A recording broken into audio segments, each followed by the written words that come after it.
Magluluto tayo ng kangkon, gako o batog. Ito siya, nalinisan na siya. So, nakasalang na yung kawali. Tapos, ang mga ingredients natin, siling berde, luya, bawang, at saka pulang sibuyas with manteka. Okay. So, sa mainit na kawali, lagyan natin ng mantika.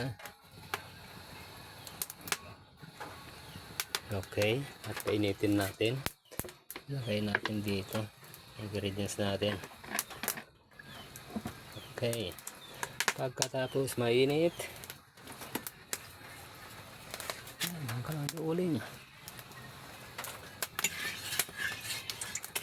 Okay, para siya uminit pa. Yun.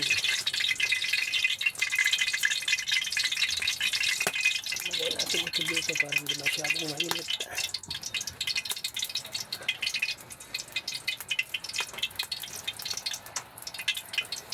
Okay, so una nating ilalagay ang so lagyan natin ang bawang.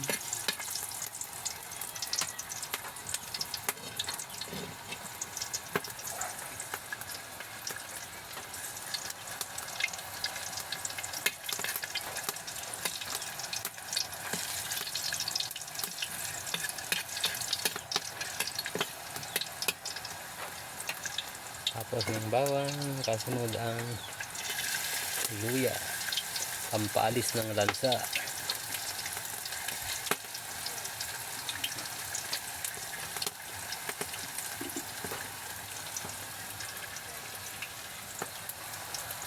Okay, haluin.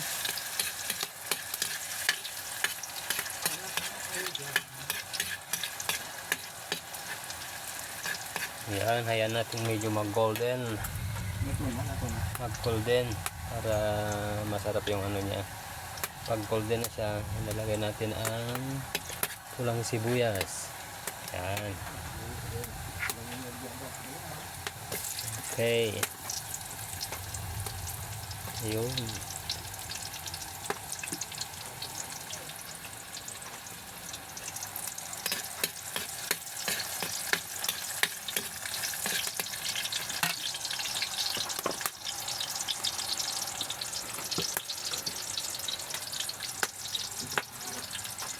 Gamitan natin ng air supply.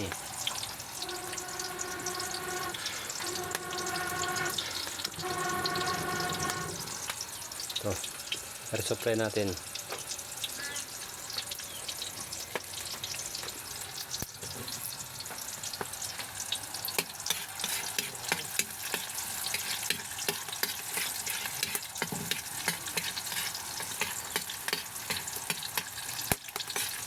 Okay, pag mainit na siya, ilagay na ang main ingredients, ang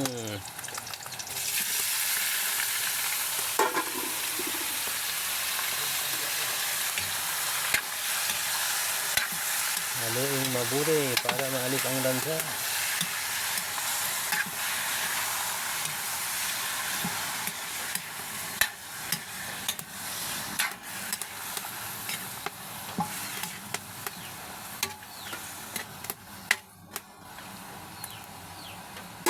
At takpan ng ilang minuto. Okay.